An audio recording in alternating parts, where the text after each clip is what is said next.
Passamos a apresentar reportagem especial Jornalismo, Cultura e Realidade.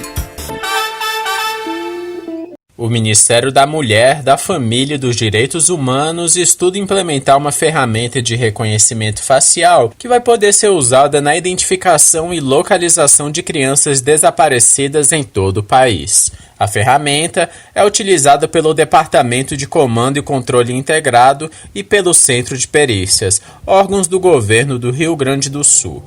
Nesta segunda-feira, 26 de outubro, uma comitiva da pasta vai à capital gaúcha para conferir uma demonstração do mecanismo. A ministra Damares Alves compõe o grupo. Além de conhecer o sistema de reconhecimento facial, a comitiva participará no período da manhã de uma homenagem na Assembleia Legislativa do Rio Grande do Sul. O grupo também terá um encontro com o governador do estado, Eduardo Leite. Reportagem Paulo Oliveira. Até 7 de novembro, o Ministério do Desenvolvimento Regional abre uma consulta pública para elaboração dos objetivos estratégicos e das recomendações que integram a Carta Brasileira sobre Cidades Inteligentes. O documento está sendo desenhado desde agosto do ano passado, com auxílio do governo federal, da sociedade civil, da academia e do setor privado. A carta visa orientar a agenda de cidades inteligentes no governo federal para os próximos anos e servirá de auxílio para que estados e municípios possam consolidar políticas relacionadas à tecnologia. A participação na consulta pública é aberta a toda a sociedade por meio da plataforma Participa Brasil. Reportagem Paulo Oliveira. Diante da crise causada pela pandemia da Covid-19, o Congresso Nacional se viu obrigado a criar um socorro a estados e municípios para minimizar os impactos da calamidade pública. A Lei Complementar 173 de 2020 cria o Programa Federativo de Enfrentamento ao Coronavírus e afasta da Lei de Responsabilidade Fiscal a obrigação do gestor público de, nos últimos 8 meses de mandato, não assumir despesas sem deixar caixa suficiente para pagá-las. Na prática, a lei estabelece que é necessário deixar verba para honrar os compromissos assumidos, mesmo que o pagamento só ocorra depois. Assim, a legislação blinda o novo gestor público eleito de assumir o cargo já arcando com dívidas acumuladas pelo antecessor. Com a retirada dessa regra da lei, embora a intenção seja ampliar o combate à pandemia, há espaço para a interpretação do dispositivo. São 33 tribunais de contas em exercício espalhados pelo território nacional, cada um com diversos conselheiros, o que possibilita decisões de formas distintas. Na avaliação do professor de Direito Financeiro do IBMEC do Distrito Federal, Tiago Sorrentino, o texto do dispositivo é ambíguo. O afastamento do artigo da Lei de Responsabilidade Fiscal realmente tem uma redação dúbia, ambígua, que permite interpretações mais amplas do que o objetivo da norma previa inicialmente. Pelo próprio sistema, pela própria funcionalidade dessa norma, a atuação deveria ficar circunscrita aos débitos ou aos créditos especificamente relacionados ao combate à pandemia. A Lei Complementar 173 suspende o pagamento de dívidas de estados, municípios e do Distrito Federal com a União. O advogado especialista em administração pública, Carlos Gade Gomes, acredita que a lei é benéfica aos entes federados neste momento de pandemia, mas ressalta que a retirada do artigo da Lei de Responsabilidade Fiscal abre espaço para que gestores públicos maquiem os gastos. Pode causar um rombo enorme nas despesas públicas, principalmente dos municípios. Os gestores podem maquiar os seus gastos, os gestores podem relacionar esses gastos diversos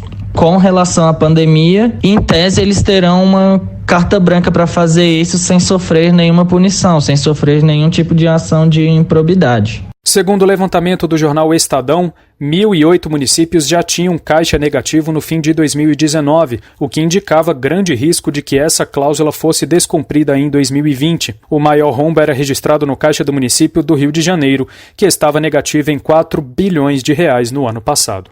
Reportagem Tiago Marcolini. Quem utiliza o SUS com maior frequência avalia mais positivamente a qualidade dos serviços prestados na área de atenção primária à saúde. A conclusão foi tirada de um levantamento feito no ano passado e divulgado na última semana pelo IBGE, que coletou pela primeira vez informações sobre atenção básica.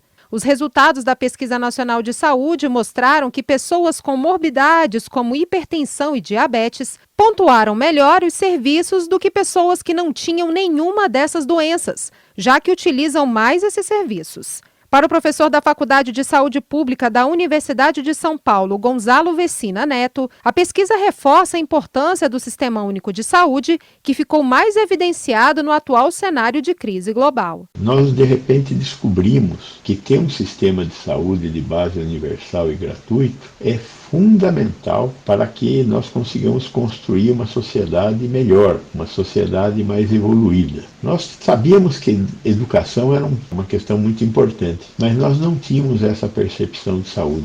Em uma pontuação de 0 a 10 na pesquisa nacional, o Brasil alcançou 5,9, ficando abaixo da média de excelência na atenção à saúde, que é de 6,6. Entre os dados mais preocupantes, a analista do IBGE, Flávia Vinhais, alerta para o crescimento no índice de pessoas obesas e com sobrepeso. De 2003 até 2019, o indicador passou de 12% para mais de 26%. A gente sabe que os hábitos alimentares e que o sedentarismo podem ser as principais causas desse retrato que a PNS 2019 apresenta, mas é fundamental que, a partir dos dados divulgados, os especialistas em saúde pública e as autoridades públicas, possam estruturar políticas, programas de combate ao excesso de peso e à obesidade, porque há evidências epidemiológicas de que a incidência de várias doenças, como doenças cardiovasculares, diabetes, aumentam significativamente com o aumento do índice da massa corporal. Em contrapartida, a especialista em direito médico, Merces Nunes, destaca também que houve aumento no que diz respeito à insegurança alimentar da população. Segundo o levantamento, o déficit de peso em adultos com 18 anos de idade ou mais foi de 1,6%, ficando abaixo do limite da Organização Mundial da Saúde, que é de 5%, esperado na população para indivíduos constitucionalmente magros. A pesquisa aponta um elevado grau de desnutrição de uma determinada população que está muito abaixo do grau estabelecido pela Organização Mundial de Saúde. E isso é um dado extremamente preocupante, porque a fome deve ser combatida com programas específicos e por todos os meios, para eliminar esta condição indigna e ultrajante a que parte da população brasileira ainda está submetida. A pesquisa completa está em ibge.gov.br. Reportagem Jalila Árabe. A demora na Câmara dos Deputados para escolher o novo presidente da Comissão Mista de Orçamento pode causar um certo impacto na economia do país. Isso porque esse impasse trava a votação de 29 projetos de lei do Congresso Nacional que liberam 27,2 bilhões de reais em créditos adicionais ao orçamento. O líder do PDT, senador Everton do Maranhão, criticou a demora para a instalação da CMO. Segundo o parlamentar, esse tipo de atrito acarreta lentidão no desenvolvimento do país, uma vez que interrompe a tramitação do projeto de lei orçamentária anual do próximo ano, o PLN 28 de 2020. Nós estamos já chegando no mês de novembro. Esta comissão vai ter aí vida útil praticamente de 2 meses. Ela, a cada dia que passa, corre o risco nem de ser instalada. Irá discutir essa peça importante que rege todas as políticas públicas do país. Uma comissão como essa, ela tem que funcionar no acordo. Ela precisa ter diálogo. Ao todo, 18 propostas que representam um valor superior a 25,5 bilhões de reais são de interesse de órgãos ligados ao Poder Executivo. Outros 4 projetos, que equivalem a 1,6 bilhão, trata de investimentos em estatais, enquanto 7 deles, que totalizam 81,8 milhões de reais, beneficiam o Poder Judiciário, o Ministério Público e a Defensoria Pública da União. Na avaliação do professor e especialista em finanças Marcos Melo, o atraso na liberação dos cerca de 27 bilhões de reais pode de fato gerar um impacto na economia, mas não de maneira muito intensa, caso não haja a aprovação dos projetos dentro do âmbito do orçamento de 2021. A situação fiscal, que já não era confortável, piorou bastante por causa da necessidade de gastos extras no combate à pandemia. Então, Então, o fato de você atrasar ou não seguir um determinado plano como esperado para aprovar o orçamento de 2021 acaba pressionando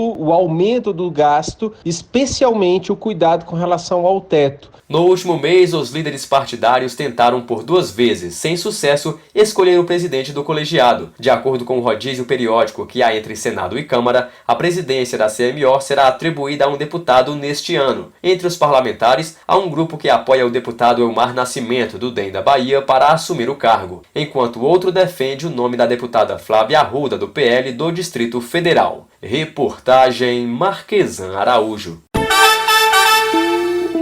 Desde março, escolas de todo o país estão fechadas ou funcionando parcialmente. A pandemia teve impacto significativo no desenvolvimento da atividade curricular ao longo deste ano e esse impacto também foi sentido no investimento público. Pela Constituição brasileira, os municípios devem destinar 25% do orçamento para investimento em educação. Prefeitos em final de mandato terão o desafio de cumprir essa meta mesmo em meio à crise sanitária. Em relação aos gastos diretamente relacionados com a pandemia, houve movimentação congressual que permitiu a flexibilização de despesas. No entanto, não houve um olhar específico para ajustar os gastos com educação. Para o pesquisador em Educação e Psicologia, Afonso Galvão, alguns municípios vão deixar de cumprir o investimento previsto na Constituição por falta de planejamento. A ideia de cumprir 25% durante um período de pandemia seria talvez mais simples do que em períodos de não pandemia. As escolas estavam fechadas, mas havia uma educação online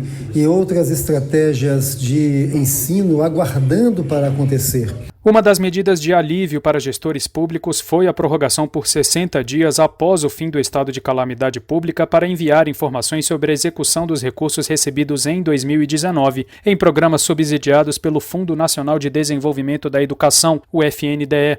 Entre os programas que deverão realizar a prestação de contas estão o Programa Nacional de Alimentação Escolar, o Programa Dinheiro Direto na Escola e o Programa Nacional de Apoio ao Transporte Escolar, entre outros. Para o advogado especialista em Direito Financeiro, Tiago Sorrentino, a medida do Ministério da Educação dá fôlego aos estados e municípios, mas ainda é insuficiente. É sempre útil, é sempre capaz de dar um fôlego maior para os municípios, mas me parece que é insuficiente. Não adiantaria prorrogar prazo de cumprimento de obrigações acessórias meramente contábeis ou meramente para demonstrações financeiras. Seria necessário, na verdade, uma intervenção do próprio Congresso. O normativo do FNDE também prorrogou o prazo para que os conselhos apresentem a análise de seus respectivos programas. Após o fim do prazo de envio das prestações de contas, os conselheiros terão 60 dias para verificarem as informações e apresentarem seus pareceres. Reportagem Tiago Marcolini.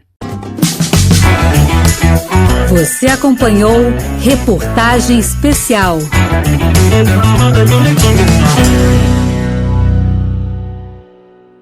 Digital, a sua rádio.